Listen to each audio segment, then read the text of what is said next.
Hello there, this is Cookies, and I want to say it's been about a month, so we're pretty far behind in recording these. Well, maybe not a month, but we're about 10 turns behind.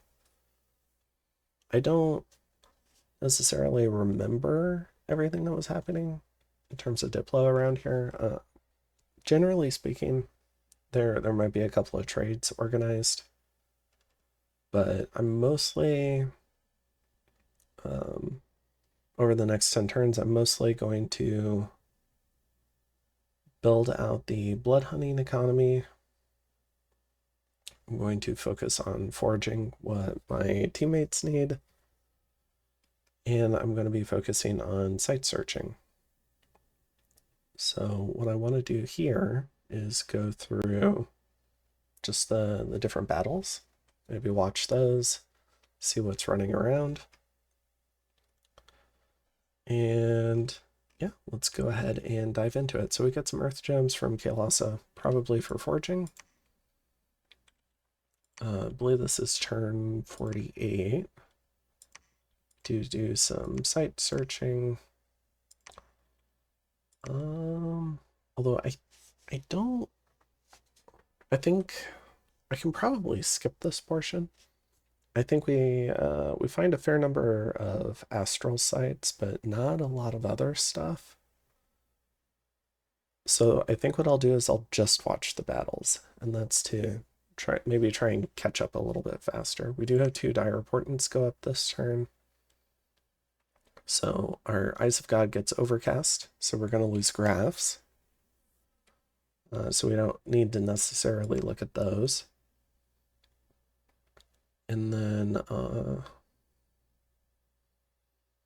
see, Lanka puts up Blood Vortex. All right, so we have some battles.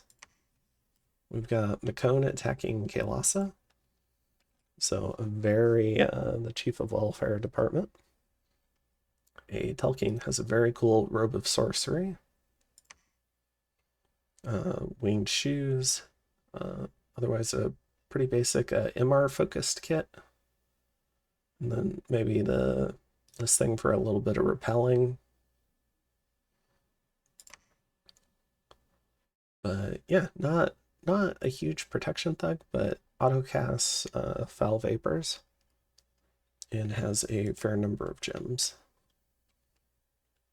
So, but just going after one P or no, there's also a thug here. So Kalos has got a Yaksha here. Now it has just enough poison resist to maybe get through foul vapors. Normally you need about 10, but cloud effects also got nerfed, so maybe you don't need 10 as much. It does have a cat charm, Ring of the Warrior. That's a lot of attack skill, a lot of defense skill. A little bit of morale, fire plate, and dragon helmet. So that's more morale and a little bit of fire res. Then a GSS for armor piercing. So we're looking at 23 attack for 36 armor piercing damage and very high defense skill at about 19. Now this guy only has 12 attack, so he's gonna need... Oh, but he throws up Howl. Alright, so we can see the number of wolves coming in.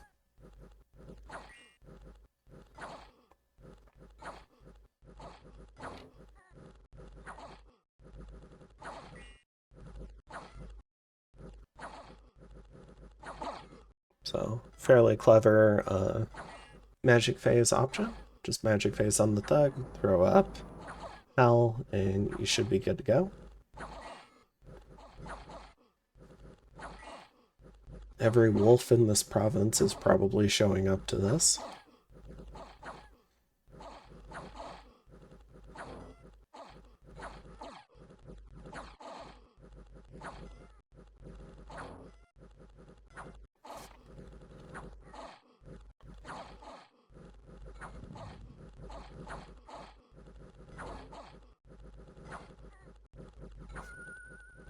And after the buff script, it is up at 27 protection. That's why, generally speaking, the wolves aren't doing anything, especially once they get a little bit of poison.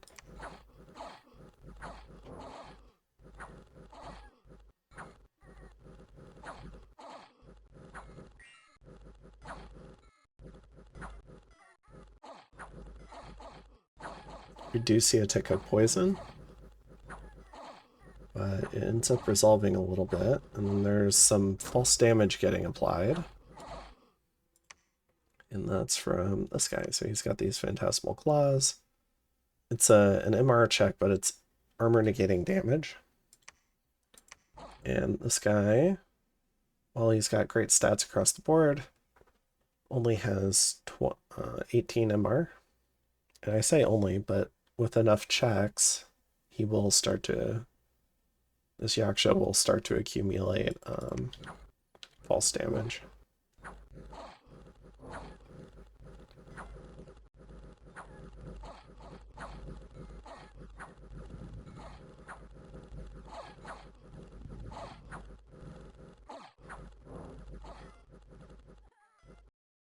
Okay, so after about 75 rounds, the Yaksha does manage to escape.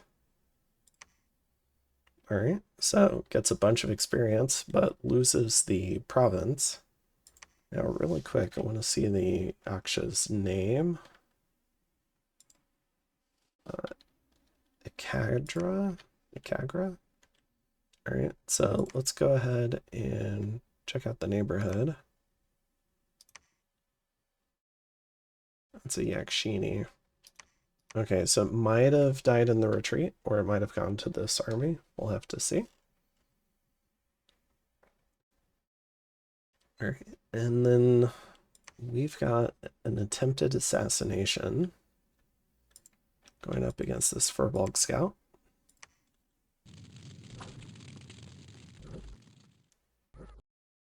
Okay. Then we've got going after Macone. Is this a large battle? Not really. It's just a few giants. But in terms of the army, we've got some gems. So some air gems, earth gems, nature gems. Probably just for a few buffs. This gem baits. That is very surprising.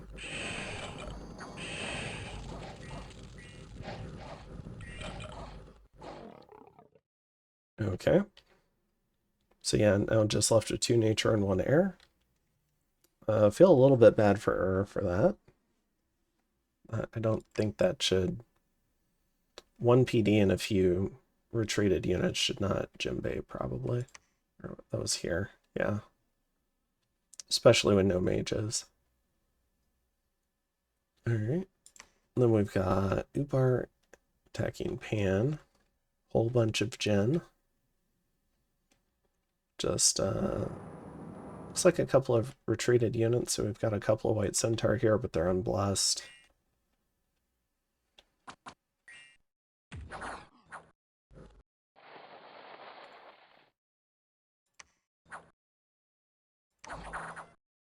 Okay. Wait, that was here. And then a follow-up. A Ulmish Shaman, a D2 Shaman, was rolling in, but he's not going to fare well. Can he get away? Looks like a Sight Searcher. Okay. Macone going after Falgoth with a huge army. Any thugs? Nope. We've got Terracotta on the flanks. A large group of hoplites in the center. A big SC in the back. Ring of Regen, Boots of the Messenger, Dragon Scale Armor, Vine Shield, and Frostbrand with a bunch of gems. And a Storm in the Bottle, so it might just be a kitted caster. And there might be another one here too. No, that's just a guy with Moss Body. So let's take a look here. We have this Archon completely kitted out.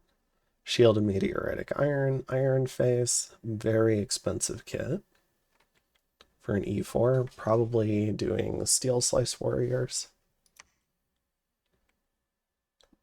And a couple more Archons, but without the same sort of kit. We have this Basilius. Also pretty good stats. Surprisingly, this Elder Cyclops has no gems or kit. So maybe a kit's going to get transferred to him. There's some fire gems, some nature gems.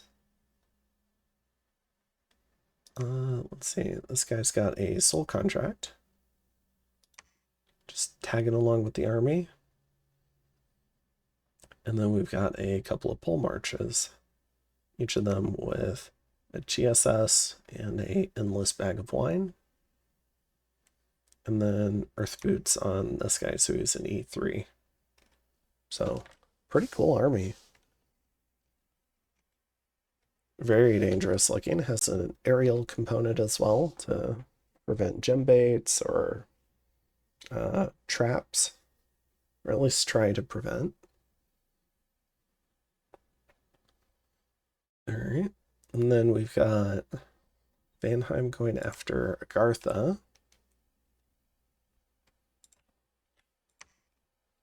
We're, I guess, pinging this. Looks like just a bunch of Olms. A very minimal army, just a couple of commanders leading troops around. I don't even think anyone to bless the Olms. Yeah, maybe they don't have a bless they care about, but still would give them +1 morale. Kaelasa going after Macone here.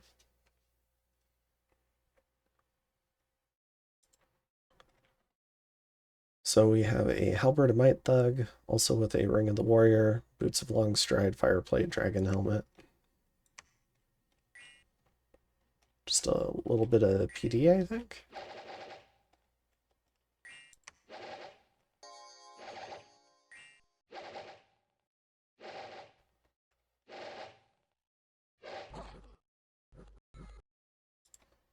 A pretty fatigue-intensive kit, already fatigued out.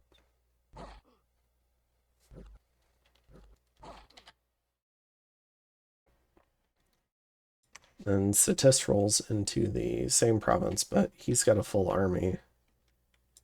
So we've got Shade Beasts out in front, backed up by Winter Wolves, a pack of Reborn with a Sarumancer.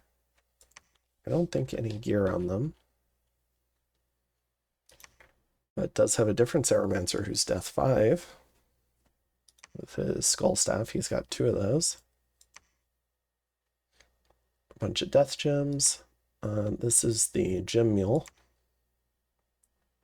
Satis doesn't get recruitable scouts, and he may not have found recruitable scouts from an indie province.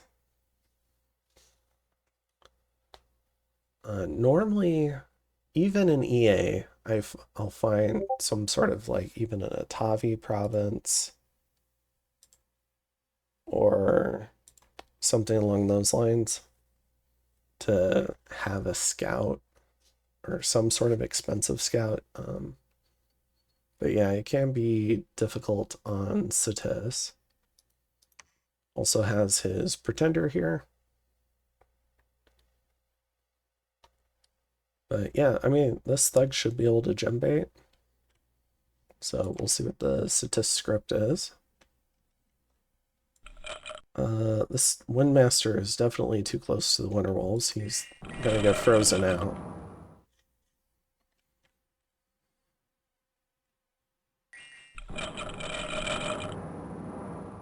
Oh, he's got a bunch of Hoberg crossbows. That's cool.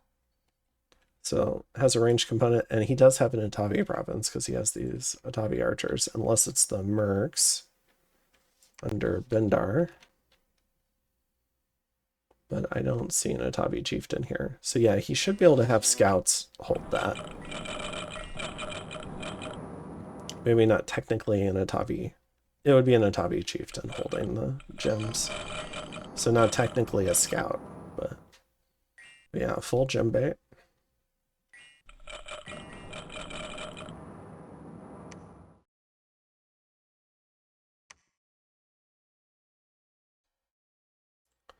Now, importantly, this guy only has 5 CR.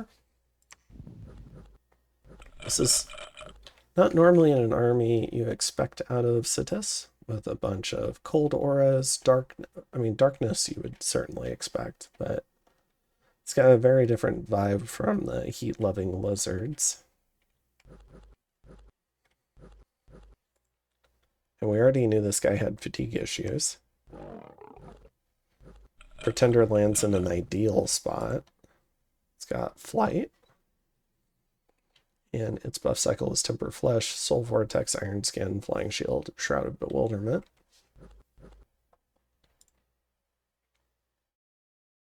Yeah, pretty good stats.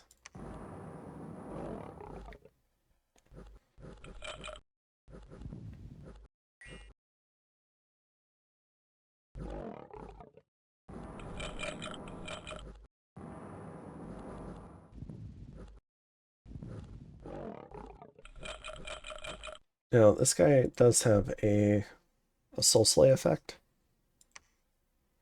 but also just does a lot of damage, so I'm somewhat surprised this guy's still alive.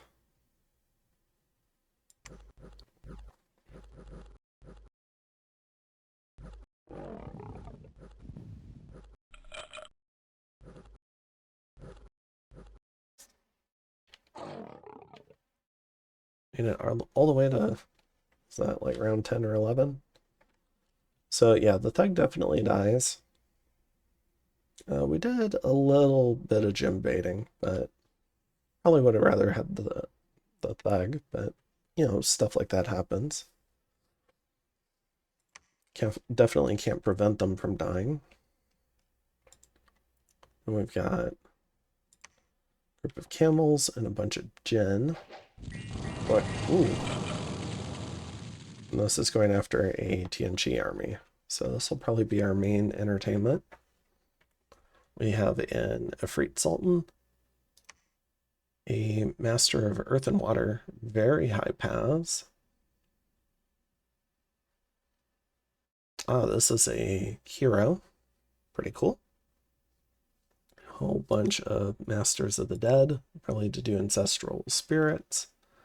We have several Nature Mages. Let's see. For Ubar, this Ifrit Sultan has some kit. But I'm not seeing a lot of gems. This guy does have a lot of gems to do some big casting. Alright, but yeah, I'll go ahead and let you guys see the battle. I'm assuming Ubar is going to meet somewhere over here.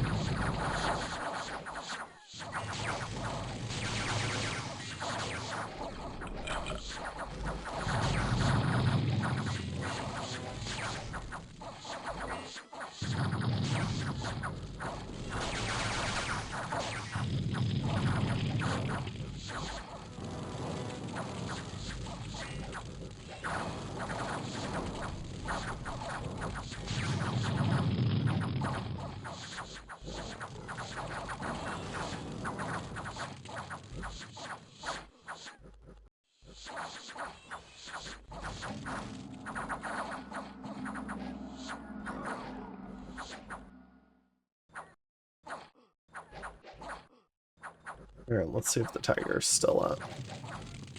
Okay.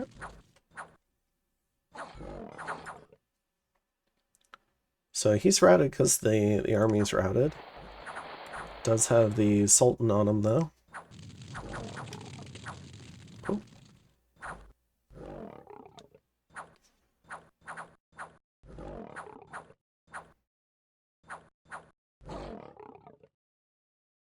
Max HP. is 160, or I guess basic max is 144, and has 10% regen.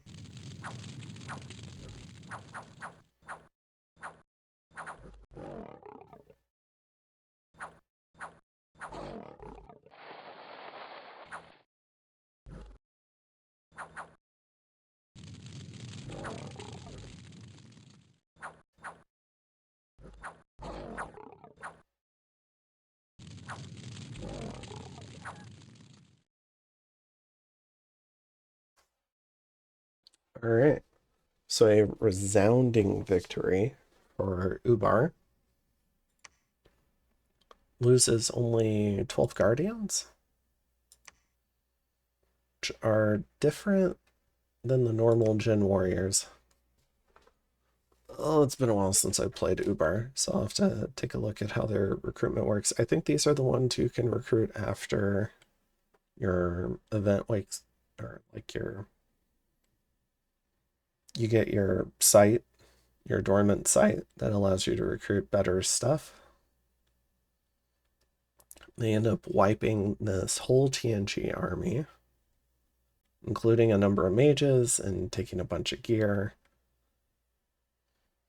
So TNG definitely lost in that one.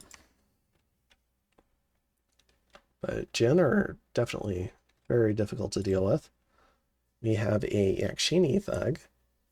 So she's got Faithful, a Flesh Eater, Precious from Bogus, a Cat Charm, and Fireplate and a Dragon Helmet. So again, very solid stats, all up near 20. Only 16 MR though. There's a Devil, it looks like.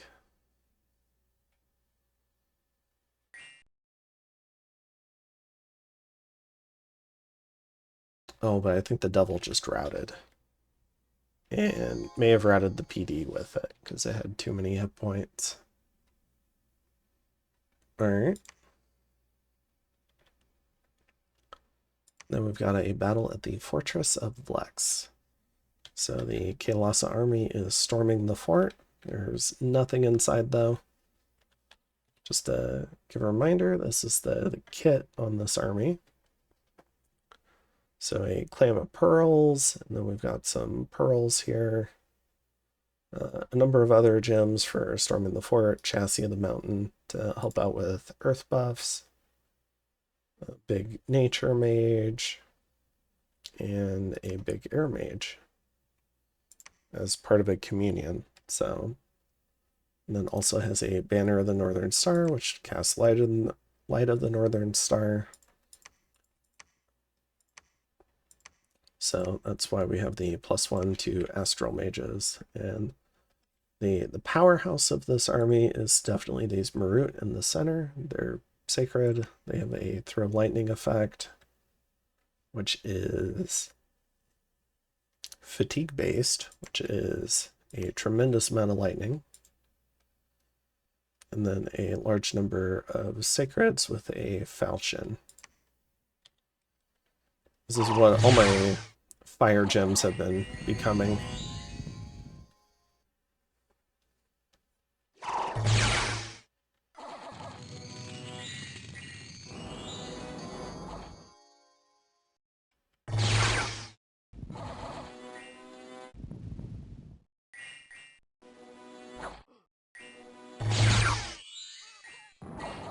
A little bit of friendly fire. Alright. So yeah, we lose the one in Geary. We get a little bit of population from Rebirth because caves have very low population, and we've started getting these events since Well of Misery went up. We get some militia and a Holy 2. Units are getting diseased. Alright. So continuing to just do the scaling bit on my end. This guy's able to move far because he has shoes. And the terrain happens to be very conducive. So plains, farmland, plains. But in terms of armies moving around, we've got this Macone one, this Satis one, kind of setting both front lines around this lake, and the Pretender here. We've got this singular Kailasa army. Then Hinnom's making a move down towards Ligria, but we also have to watch out for this TNN army. And then our Kailasa army just took this fort here. So we're expanding our control in this area. And I believe Kailasa is now looking at this Wasteland Throne. The Throne of Misfortune has some pearls and a nature gem. Although I'm not sure if we want to give up our luck to. Probably over 3 players we net more from luck, a luck scale than we would in terms of 4 pearls. So, but yeah. Pretty cool. I think that's... I'll probably call it for this one. Yeah, you can see the graphs running out. But, yeah, let's go ahead and keep it focused on the action. So this turn we had a really cool battle between Tianchi and Ubar. Let's see what next turn brings in turn 49. Okay, so we've got turn 49. A number of sites. Yeah, so you can see. So we're really only having luck with the astral searching. But I'll go ahead and skip that. And this turn's a little bit lighter on battles. Let's go ahead and see what's in here. We have a large group of white centaur and a couple of salt thugs. I guess one salt thug and one guy just with salt. We're doing some Gift of True Sight. And what have we run into? Just PD. I don't think we need to watch this. And then we see Ubar attack here. Yeah, nothing here. We can at least see if the scout had anything. I presume not. Yeah.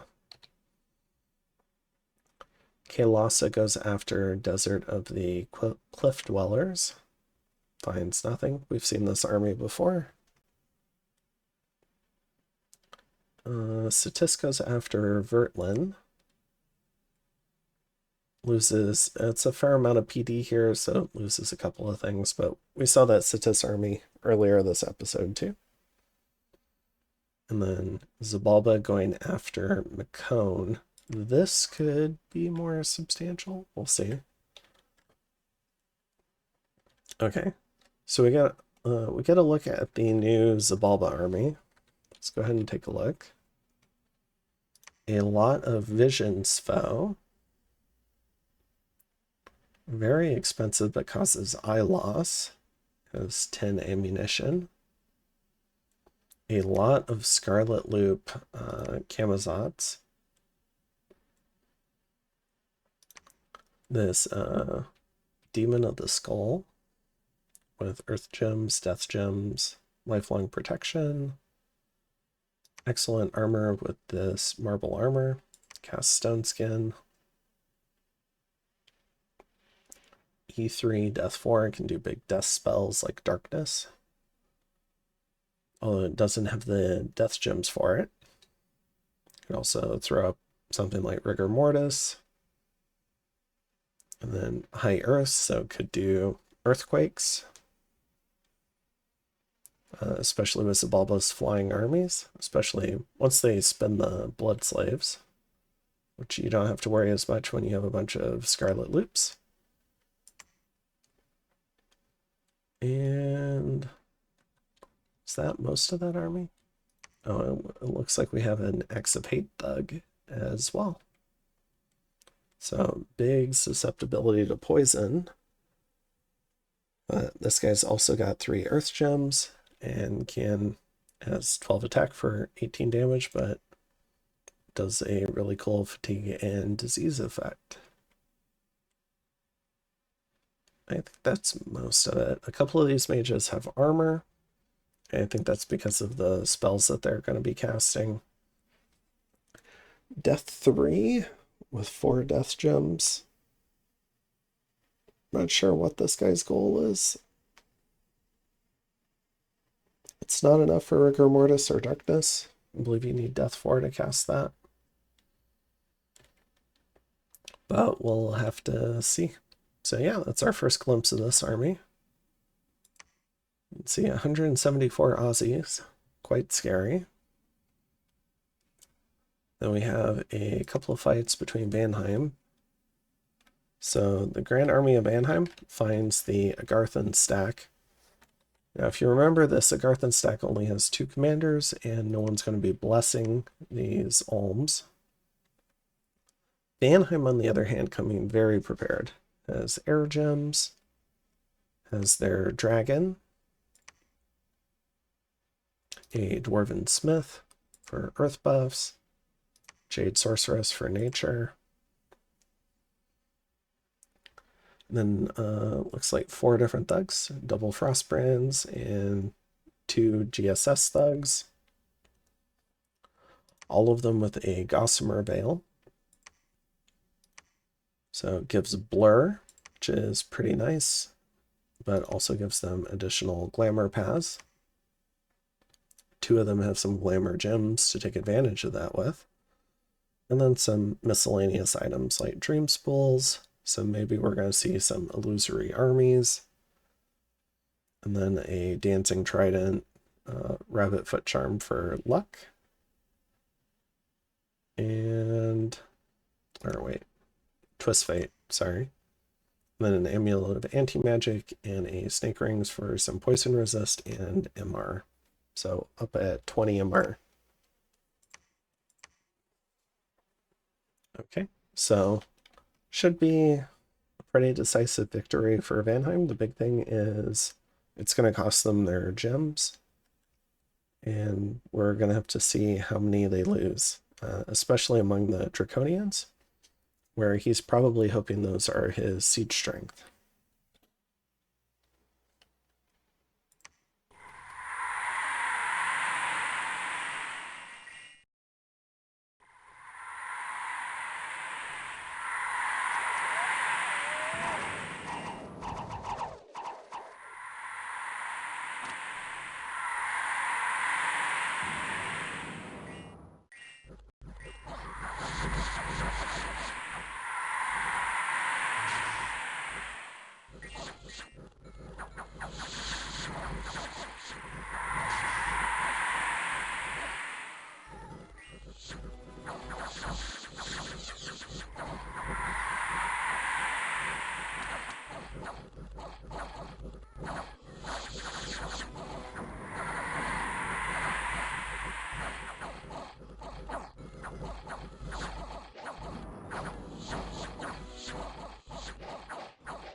So this battle's over, but it did show a nice little synergy that Agartha gets, where the Olms would mind burn one of the Vanheers. The Vanheer would get stunned, and then one of the Seal Guard would go ahead and hit the Vanheer. And because they hit so hard at 38 damage, it would kill the Vanheer. So that was pretty cool.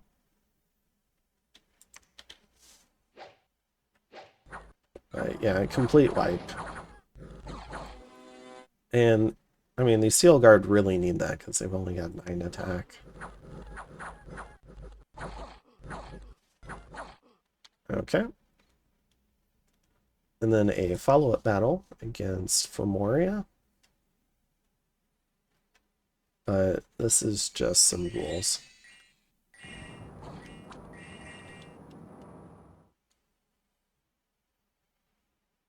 And it just, I'm guessing the stack moved in. So, and then we see, you know, a couple of plague events. I get some gems from luck. Actually, a lot of gems. 14, 19, 23 gems. So that's why you don't claim the Throne of Misfortune. But yeah, so if we take a look at Zimria, so Vanaheim was defending this. So maybe they were hoping that little Fomorian force would gym burn the Vanheim army, and then the Agarthan force would have a better shot. But it doesn't appear to be that way. Okay. And we're at about 35 minutes. So we didn't get a big battle this turn, but we did get vision on some more opponents. So this TNN army continues to get bigger. We've got this Sitis army here that's extremely large, 580 troops. We have the large Macone army that I think is honestly scarier than the Sitis army. And then we've also got 170 Ocelotls, and just keeps pumping out smallish armies of about 100 to 200. And so we've got another force here. And I believe our game plan on this particular turn was Kael'thasa didn't want to fight both of these armies in the same turn. So he's planning to back off of this fort to see if both of these will fight over the fort. Hinnom's, I think, continuing to plan to go south and get a new fort to be his base of operations. And Kael'thasa's still kind of holding on to this fort because it's very centrally located, so it does a great job controlling or helping to control the exits from the TNN land and controlling various approaches from Sitis and Macone, especially between that and the throne. Holding these two are very strategic. Okay, so I think that's good for this one.